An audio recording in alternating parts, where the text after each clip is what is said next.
first ever Speak Up conference. I'm so excited that everyone's here. Come on in, Austin. What's up, Austin? We won't start without you. Just a couple of housekeeping items. I'm not sure if everyone saw the restrooms, but they're going to be right out the door, straight ahead, take a slight left, and there's 2 restrooms. There's a sign that says, please knock first. They should lock, so. They do. Yes, but please knock first. And then a little bit later, after this first panel, we're going to have lunch, and that's going to be upstairs.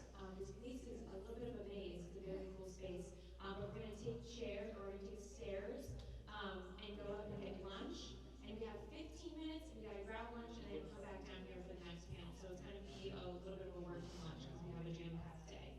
But I'm going to go ahead and let Lola take it away. My name's Allison. I'm with the Kansas Council on Developmental Disabilities, and it's a pleasure to have everyone here today. All right, Lola, take it away.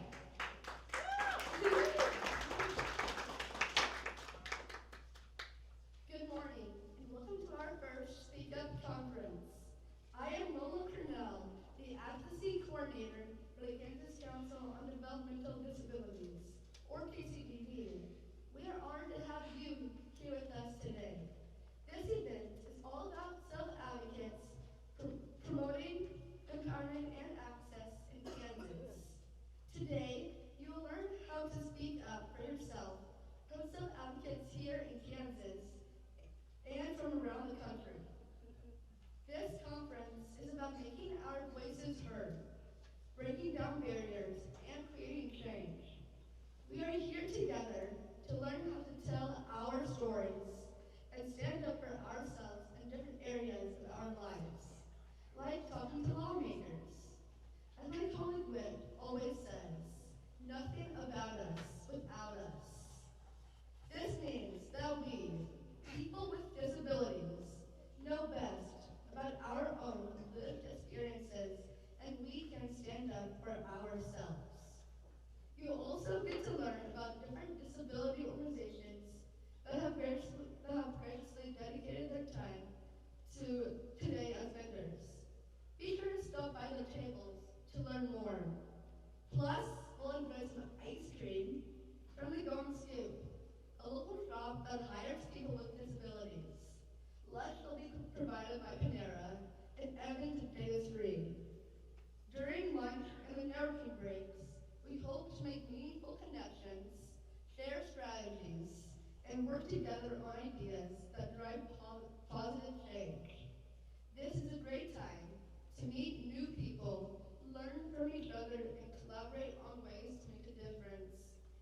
Most of this stuff, Allison has probably said about the logistics, but other than that stuff, for those using wheelchairs, there's a ramp outside to go up upstairs and down, and it's all one ramp. And I also want to introduce you to my colleagues. Allison had already introduced himself, so this is Allison. Sorry, I forgot to mention this. If you need ASL interpretation, we have him on this other screen. So if you need to move and get closer to him, his name is Ethan, and he's incredible. So just let me know if you need to see him better. So let me introduce you to my colleagues. This is Allison, who just introduced herself. And then there's Sarah over there, and Whit is somewhere in this building. And Whit's right there.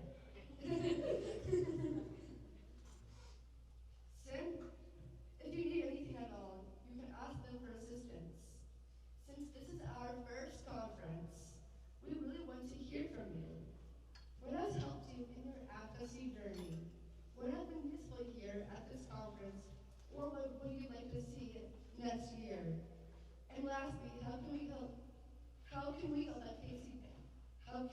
at KCDD support you? Thank you, and enjoy this fun conference. I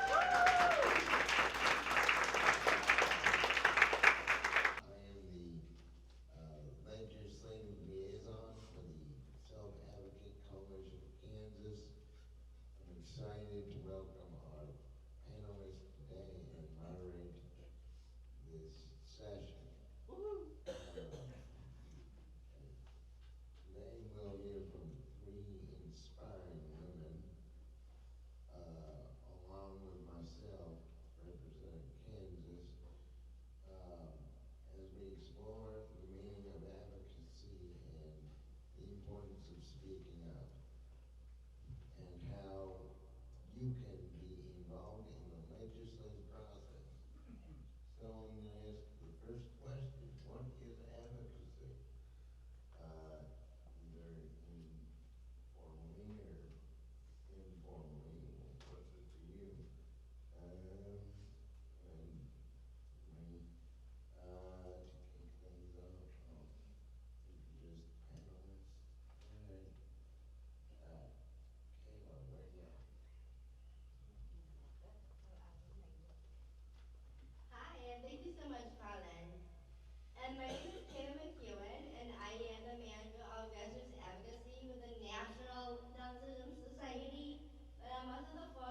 you.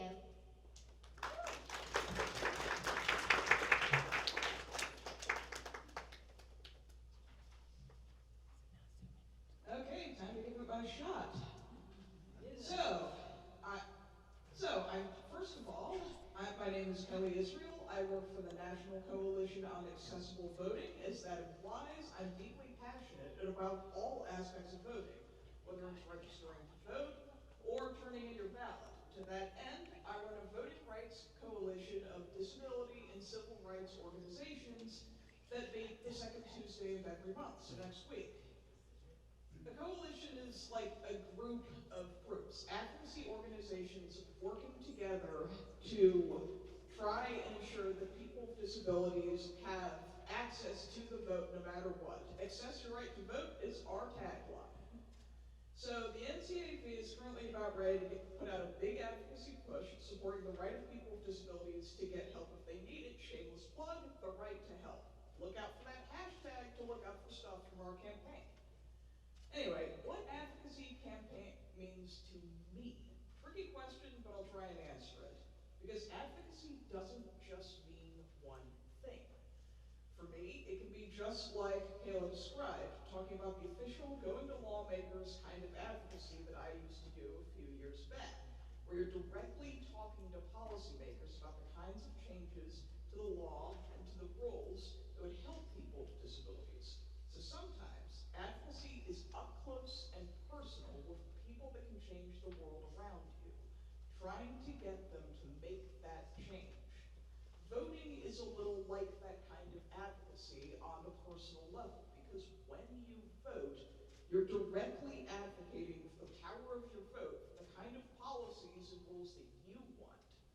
For example, if you vote for a candidate, you're saying that you support the ideas they have about how to run the country, their policies. Your vote has an incredible voice and power to change the world.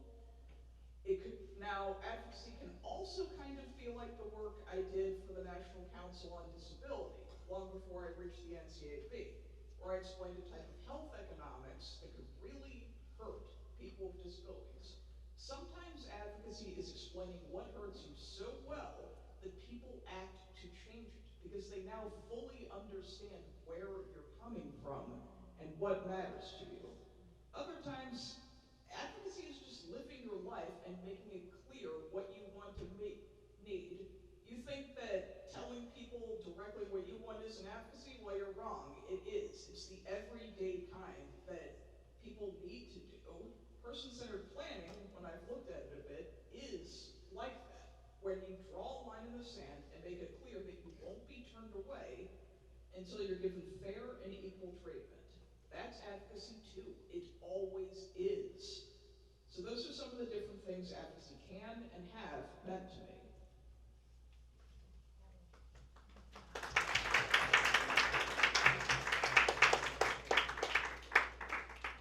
Good morning. My name is Hocker. I'm a former U.S. Commissioner on Disabilities. And so prior to my current role, I got to travel all around the country and head back to Washington.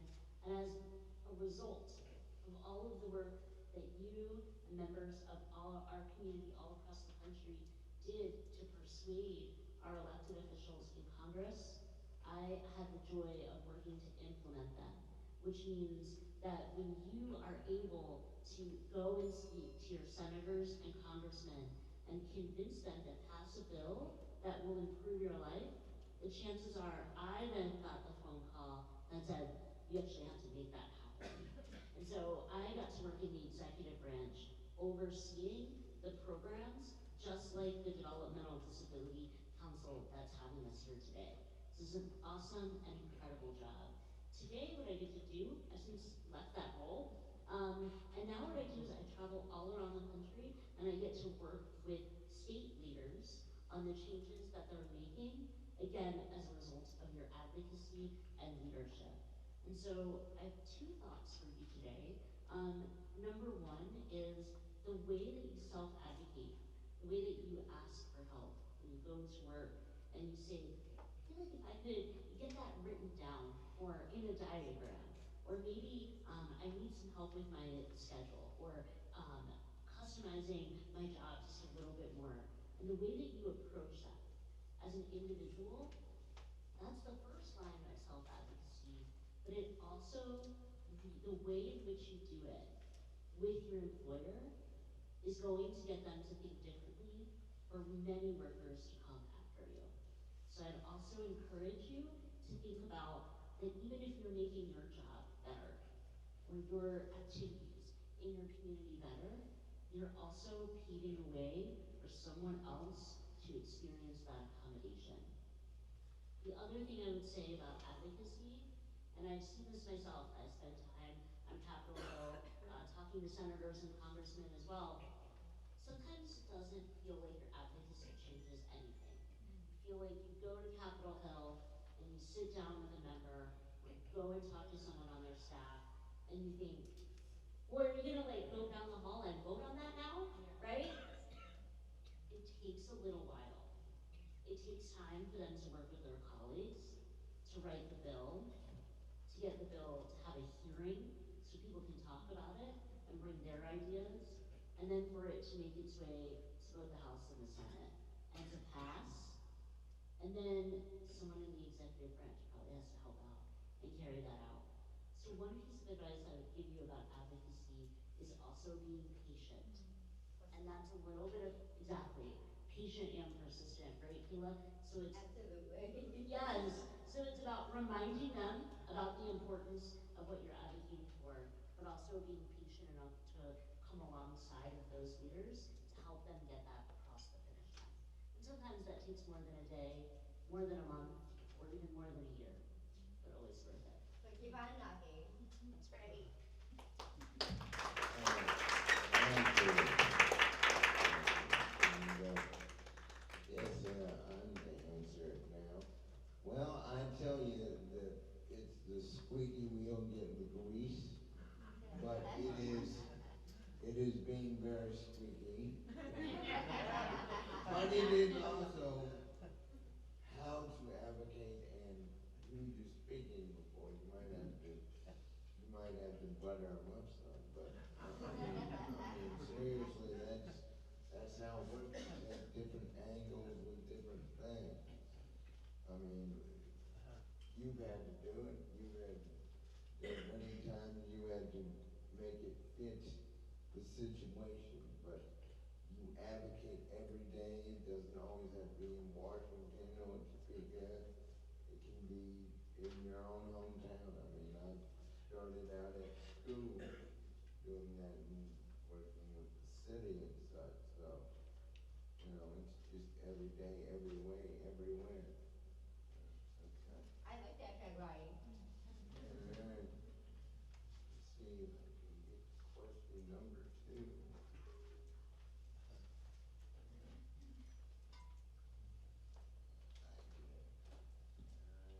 Alright, question. Alright, and the question is, you all have done so much for the disability community by being advocates. Can you talk about how you got started in advocacy? And what advice do you have for everybody here and everybody out there who is watching, listening to this? Julie, let's start with you. All right. Well, thank you all. You know, I think, and maybe some of you feel this way too, I feel like I fell into being an advocate for myself because I had dreams, right? And how many in this room are here today? Raise your hand. How many of you are here today because you have big dreams and you want to make sure that you reach them? That's the start of self-advocacy, right? Is hanging on to your dreams and being persistent to follow all the way through. And so I started my self-advocacy because, and maybe, I don't know, one or two of you will also understand this, because people told me that my dreams I couldn't reach. I wasn't gonna go away to college. I wasn't gonna live on my own. I wasn't gonna drive a car, right? Does that sound familiar to some of you? That you have dreams, like your siblings and your friends at school? And so you have to be able to say, not only can I do it, but I am asking and here's what I need. And that's the start of being a self-advocate, right? It's maybe in your own home or in your school or in your workplace. And then you realize that other people, your classmates and your friends and your coworkers maybe, also need the things that you need. And so you start advocating for things that are what other people need. And that's how you end up at places like city councils and in the halls of Topeka and the Capitol, or out in Washington, D.C. with me. My advice to you as you're building those relationships, and I can say this as someone who's back in Washington, D.C., and this is like part of what I do, make sure that you're building relationships with people even when you don't have anything you need right away. Make sure you have great friends at work who will just help you, or they'll come alongside of you and remind people of what you need and what a valuable coworker you are. Or make sure that you're friends with people who are making changes, people like, oh goodness, like a lot of people here in the room today, your friends on the Kansas TV Council, for example. Make sure they know that you're there and you're willing to talk about your experiences so that when they need you to come to the state capitol and talk about work, going to work, or being able to get to work on transportation, or they need you to talk about school or transitions to employment, that you're ready to go, and that you're not just calling them when you have a big problem.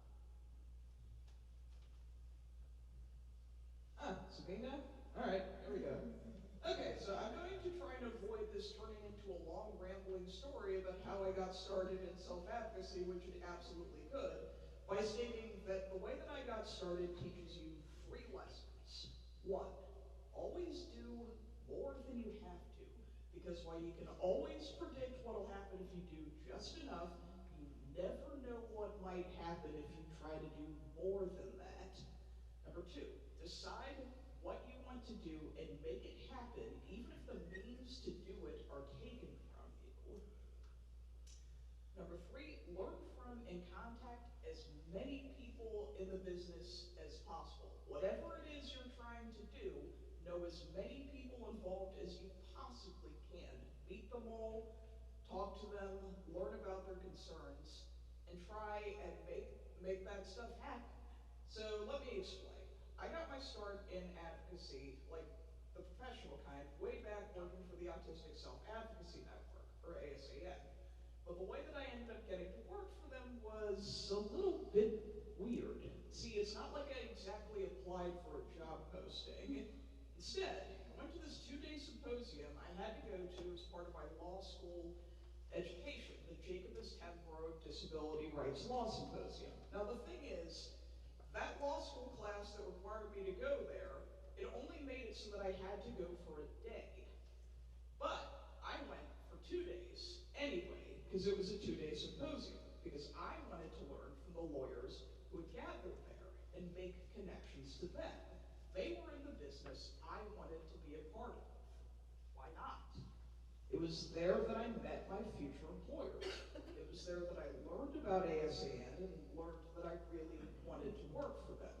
So I tried to get a fellowship through the school to work for them. But the fellowship was denied by the school. But I still really wanted to be a part of this. I wanted to get started in disability rights advocacy. So I didn't take no for an answer. I called up ASAN leadership and basically go, hey man, I didn't get the fellowship, but I still really want to work for you. So I'll do it for free for 3 months, and you'll see if you like it. If you like my work, hire me. If you don't, no harm, no foul. They did, and within a month I was hired. Years later, I got into the NCAV basically the same way. I got hired on, not because I was some kind of voting genius, but instead because over 7 years at ASAN, a lot of people learned of me and my work and the quality of that work and how far I was willing to go. They knew me and they knew I was friendly and as good as my work. So I talked to one of those people over the phone, and it turns out that they had had this voting coalition they failed to get off the ground for years, and I agreed to run it for them. So advocacy, a lot of it is about deciding what you want and and figuring out how to make that happen, even if you get discouraged at first, if the means don't seem to come together.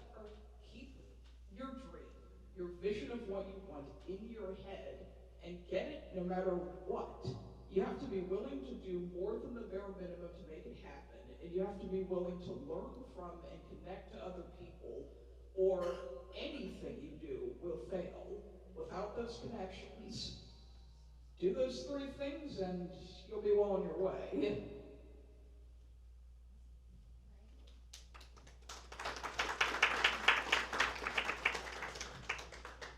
I personally like to say that lobbying found me. I went to a gala in Syracuse, New York, and I ran into a senator that I knew.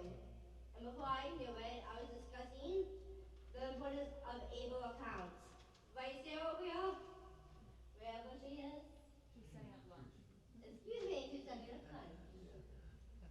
But that's how, what I was talking about with him at that time, and how they impacted my life and others.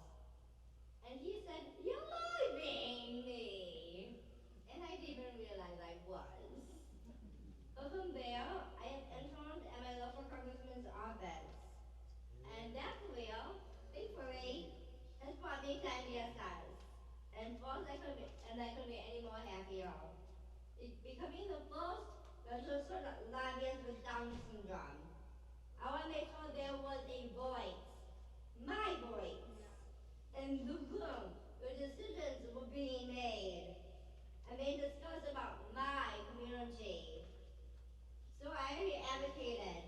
You know the saying, you can say it with me, nothing about us without us.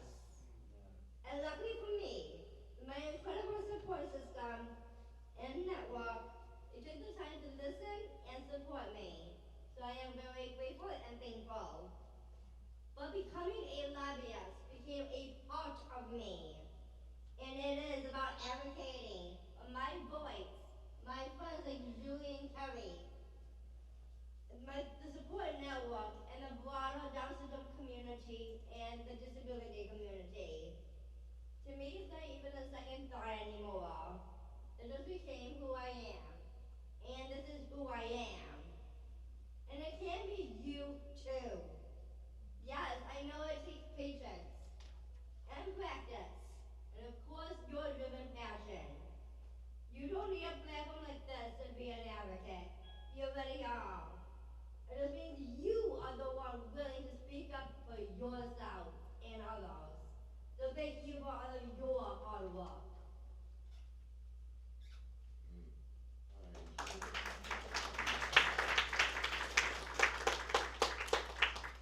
And I guess, from the Kansas perspective, at least from my perspective, I started my advocacy at school. I can remember times when especially in high school, where I'd take the vice principal where he didn't want to go, and I literally dragged him in the bathroom and said, "You've got to get faucets installed." Once had them go outside in like 30-degree weather to show them that they needed to put a ramp in somewhere. So yeah, you gotta just know the people, and you gotta show them in a way. All right. Now for question 3. The theme of this conference is Speak Up. Everyone on this stage has experience speaking up. Using your voice. Why do you think speaking up and advocacy is important? Of course, they both, so to me, they go hand in hand. If you're not advocating, then you are not speaking up. You have to speak up for what you believe in.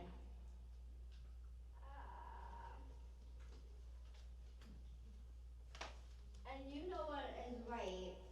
And like that, you're speaking up.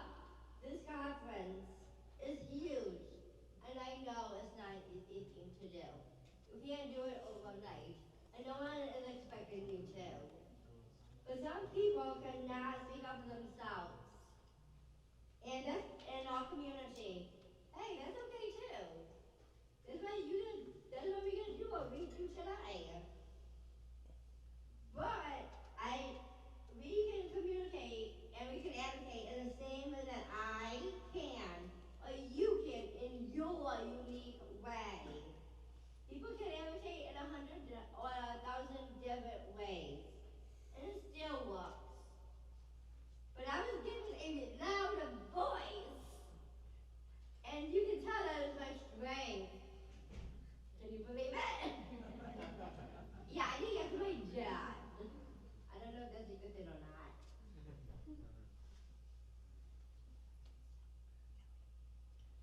Yeah, sure, I can give it a shot.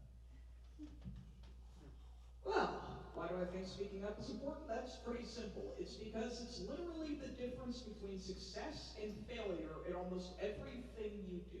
Here's the thing, self-advocacy is hard. Sometimes it's hard because your disability tends to shoot your natural decision-making abilities in the foot. I'm a person with an intellectual developmental disability, or IDD. I am autistic. I can struggle with long-term planning and execution. I've even been told I'm bad at critical thinking multiple times to my face. Funny thing about that descriptor, though, I refuse to let it stop me. Every single major accomplishment I've had in my entire career has occurred in a situation where I felt like I had no idea what I was doing. Because sometimes it's not about being perfectly prepared. I'm not even sure perfectly prepared is a thing that exists. In fact, that's the misnomer a lot of people have about us, that because we do things strangely, our results are unworthy. Instead, getting anything done is about speaking up and taking action, putting yourself out there, sharing your ideas instead of being afraid of sharing them. Caitlin, my wife, told me about this little boy who really wanted to be a part of her reading class. Caitlin teaches reading for kids who don't know how to read. This kid, because he spoke up and refused to back down, got into the class that he needed in order to learn how to read, got the help he needed because he said something. For him, too, speaking up was the difference between success and failure. In voting, speaking up is the literal difference between the world you want and the world you don't. Voting, even in the local elections in your city or town, can change your whole life. If the new governor of your state makes things better for the people living there, and you voted for him, you're part of why things in the state are different. If you don't speak up, if you don't vote, the change that you wish for is less likely to happen because of your vote, and if everyone doesn't vote, it never happens at all. So don't be afraid. Share your voice with the world and raise it high. It won't sound like how you imagine it or be what you want because everybody's the worst critic.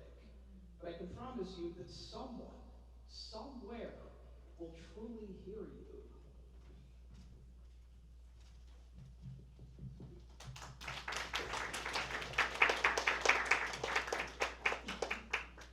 Well, I want to ask you all, in the last couple of weeks, maybe just since the school year started, right, it's been getting a little cooler, how many of you have experienced something that you wish would be easier, less challenging, less difficult in your everyday life? Do you see something that's more difficult for you than maybe your peers who don't have a disability? It's probably many of you, right? Might be a little worried to raise your hand. I know for me it's true almost every day. We have leaders at the local, state, and federal level. Ones who are the ones who write the policy and ones who implement the policy. And they won't know about those barriers. They won't see them. They won't experience them like you do unless you tell them about it. And sometimes they can't even imagine and they are blown away by your story. And you think to yourself, well, I've been going through that challenge for 4 years. Surely somebody knows that I'm going through that struggle, right? I'll give you an example. For years, I didn't know how to save money to plan for my future. And I didn't know how to do that to manage all of my systems of support that I needed, right? Sound familiar?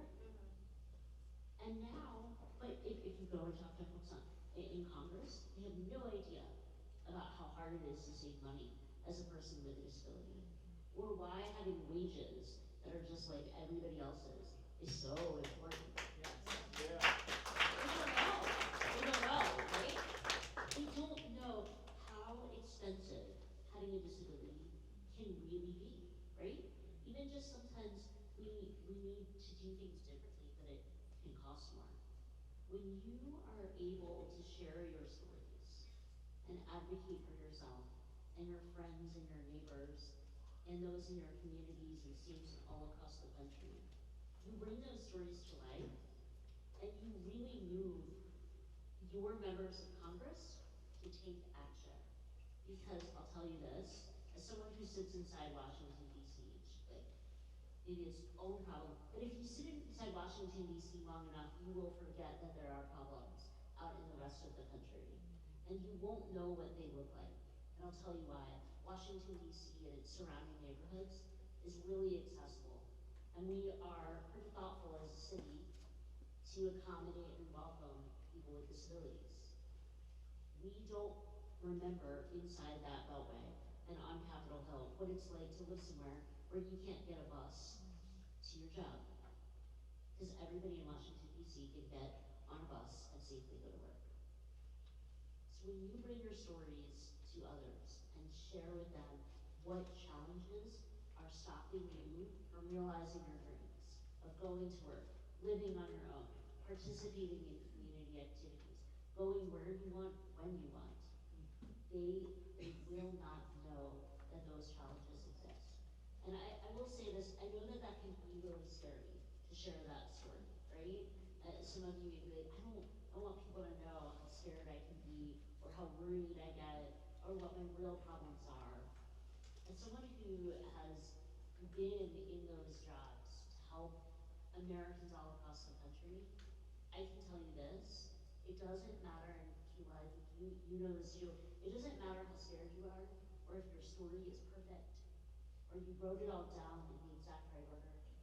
It matters that you came, and you spoke, and you shared, and that you did it in person and told your full story.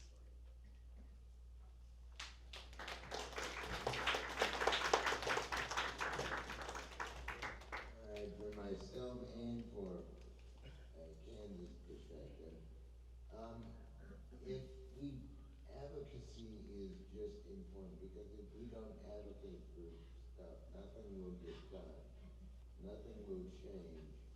The waiting list is now less than it was last year. I mean, that was all you guys. That was SAC, that was DD Council, that was everybody, the community sports waiver.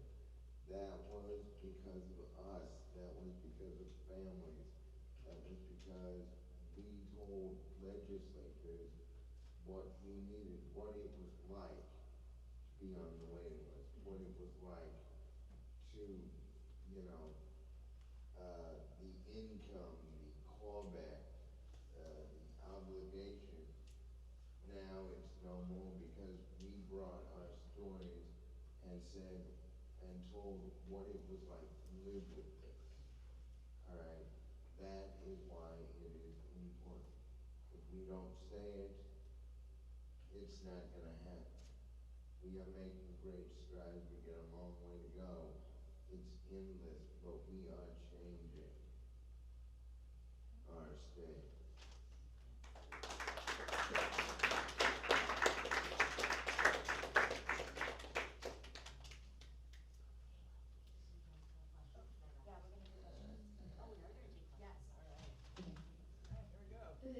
Does anyone have any questions for this panel? I can have the microphone if you want me to. That's not a problem. Oh, Kayla, you just sit here.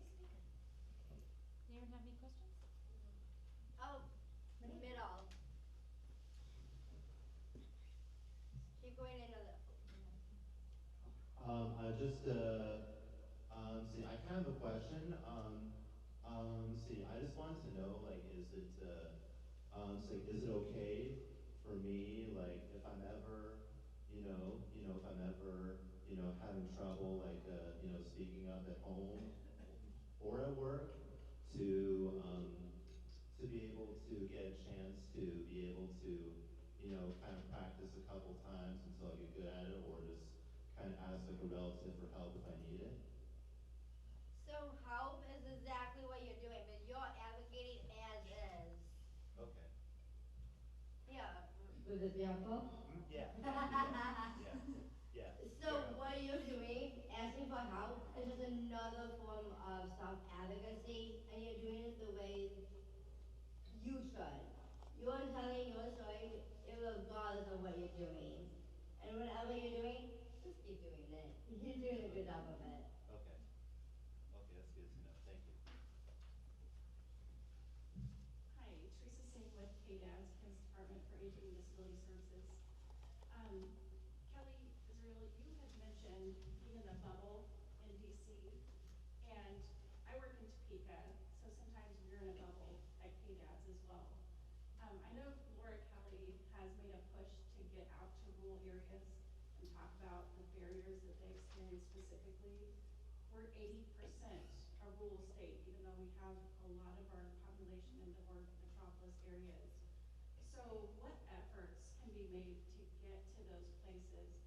Every meeting I go to, we have people that have traveled to get to Topeka, to get to DC, to get, just in those meetings. So that accessibility and transportation is a huge issue.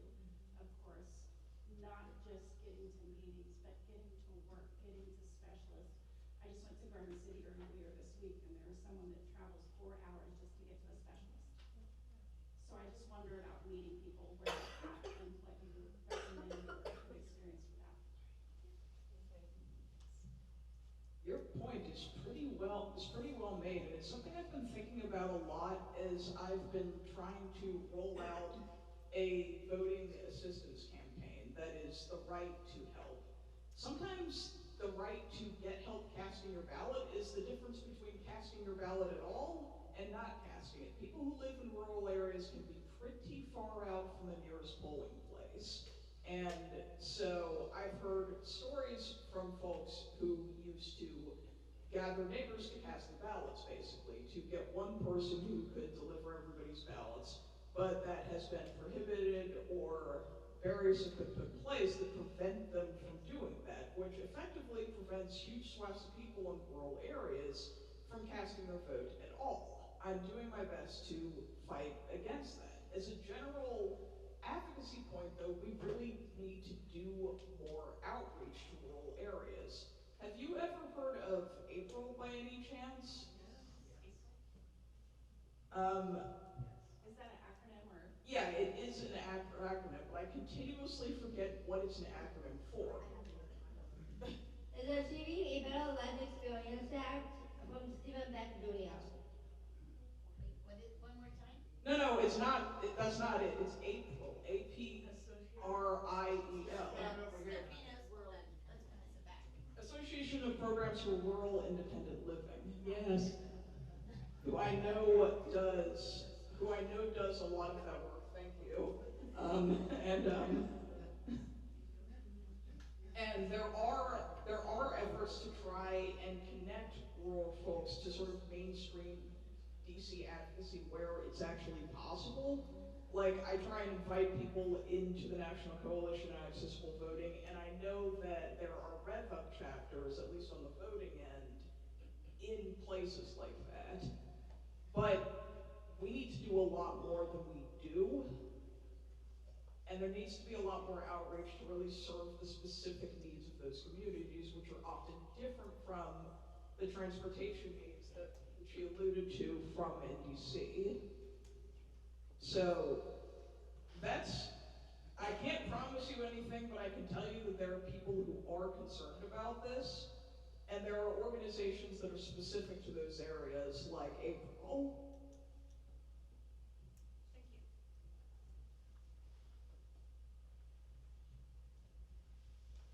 I was wondering, I don't know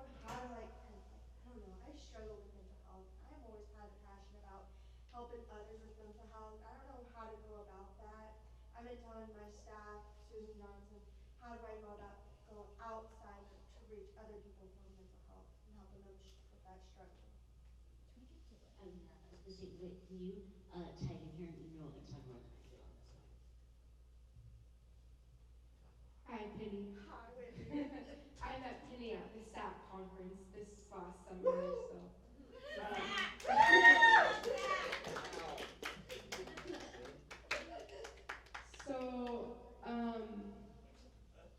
Mental health is something I'm very passionate for.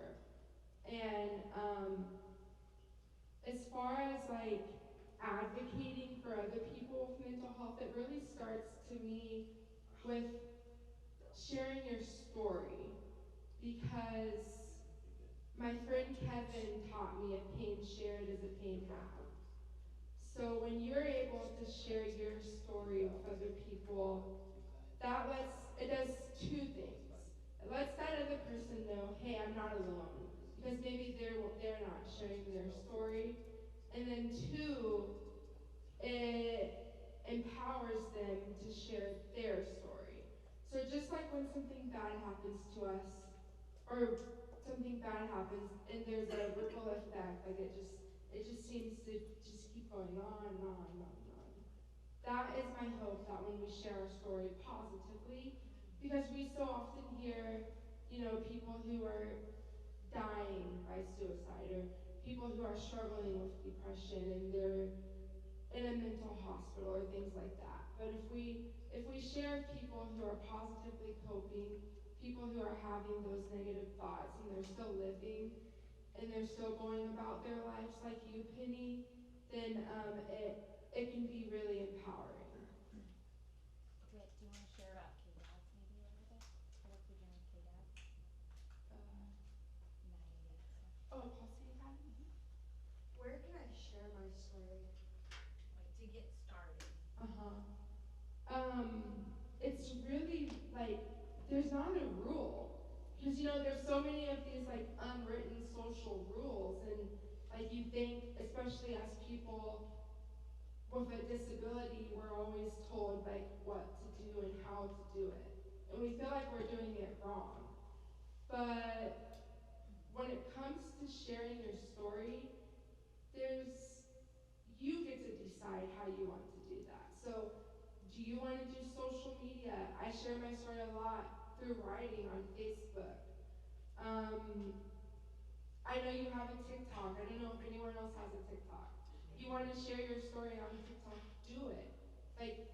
There's not a rule other than, I guess, safety, but if you want to share your story, then you can start with the people, if you feel comfortable, just like around you. The people that you spend your days with. Like, if you're struggling, maybe like, say to a friend, like, hey, I'm struggling today, and you guys can talk about it. Or, I struggled yesterday, and this is how I got through it. Things like that. Thanks, Whit. We're also going to talk about this a little bit later today, about how to get plugged into the legislative process.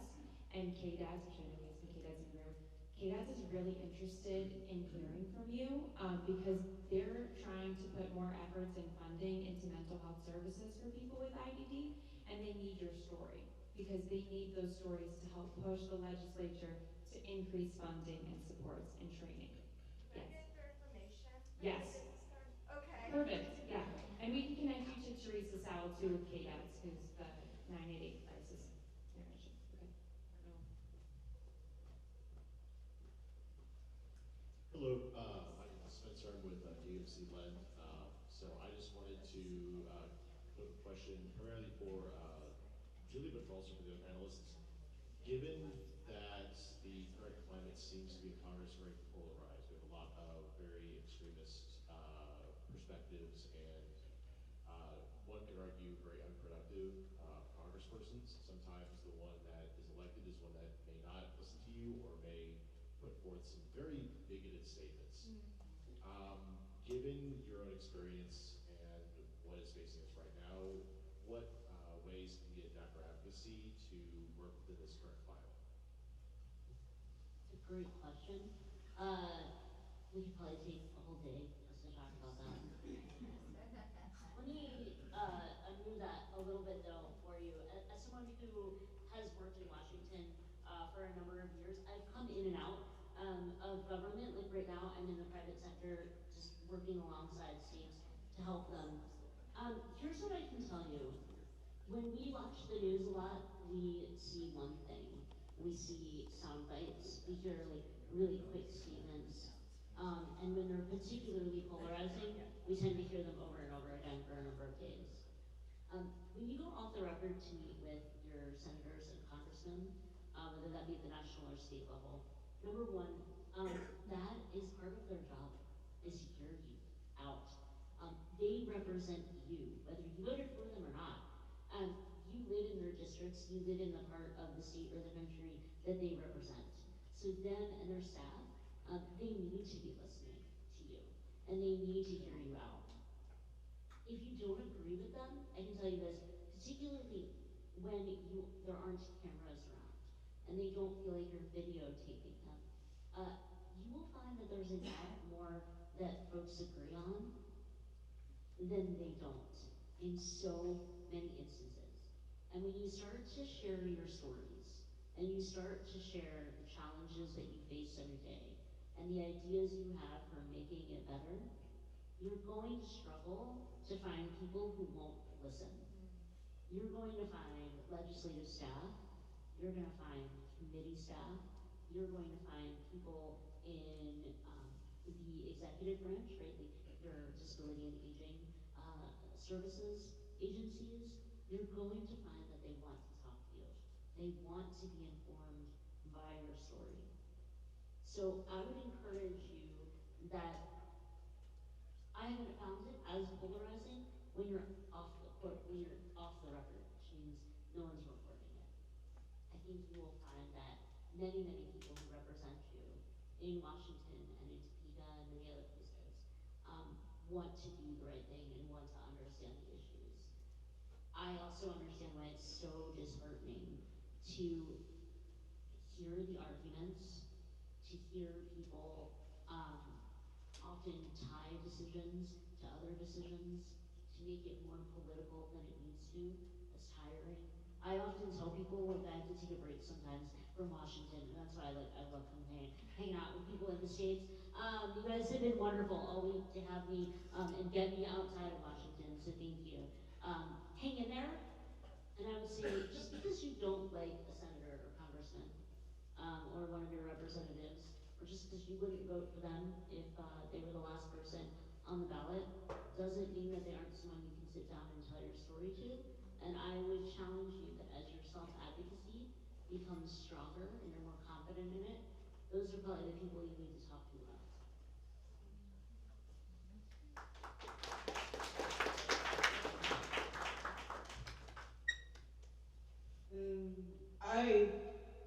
I may have a response to this question as well. And it sounds like she has one too. So let me tell you a little story. Way back in 2017, I took part in, I can't say I did, one of the most important things that ever happened in my advocacy career. The entirety of the local disability rights community of Washington, D.C., and people, to a certain extent from all over the country, showed up on Capitol Hill to demand that Capitol Hill preserve their health care. At that time, there was this series of bills going through Congress that threatened to strip Medicaid almost completely of the funding and resources it needed to support the health care of everyone who's supported by Medicaid, not just people with disabilities.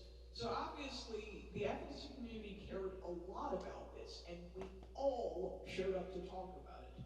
We didn't just go to the offices of the Congress people that we happened to like at the time. We went to the offices of every congressperson we could find. We scheduled dozens of meetings trying to protect our health care. We gathered in gigantic rallies outside Congress to do it. We got signs. We got protesters. A couple of people were even daring enough to get arrested. But the point is that we were able to change individual individual people's minds because they weren't quite as against us as she alluded to as you would expect. But not only that, but it was about our specific needs and our specific voice in this conversation.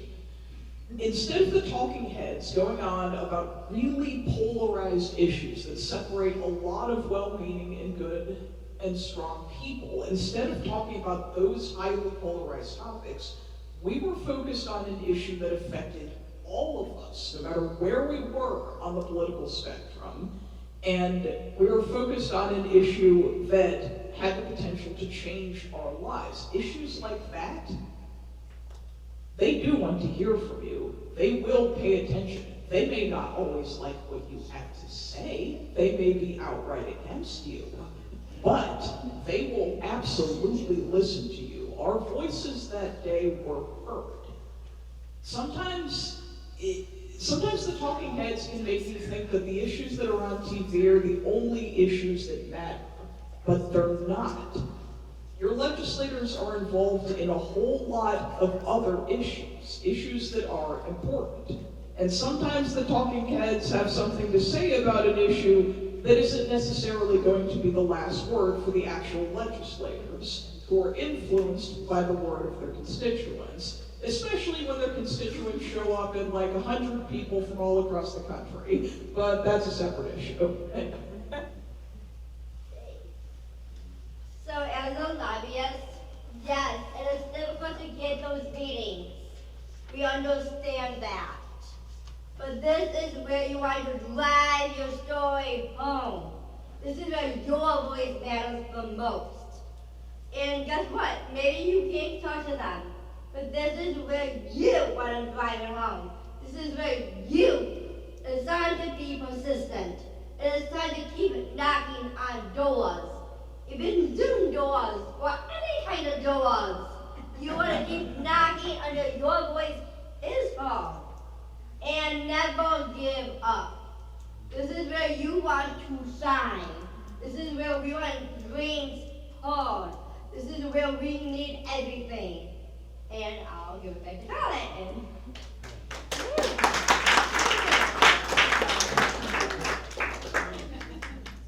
Yeah, hard to follow that up. So, yeah, I agree with everything these people have said. It is true, you'll find politics is a game of strange bedfellows. I mean, as I can tell you, as anyone who's been to the Kansas legislature can tell you, we got some weird people.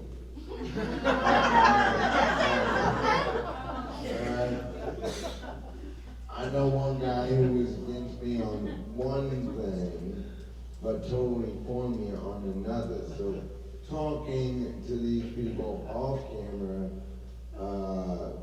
not in front of reporters, you can find out you get a lot of friends in some very strange places where you never thought they would be.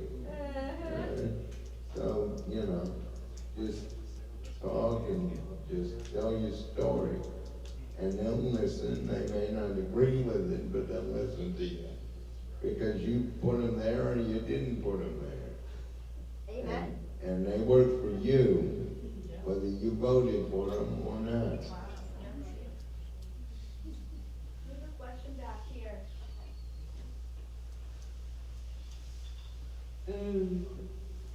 My name is Mrs. Marcus. I'm from the Advocacy Kansas. I have a question. How can I get involved with representatives and congressmen?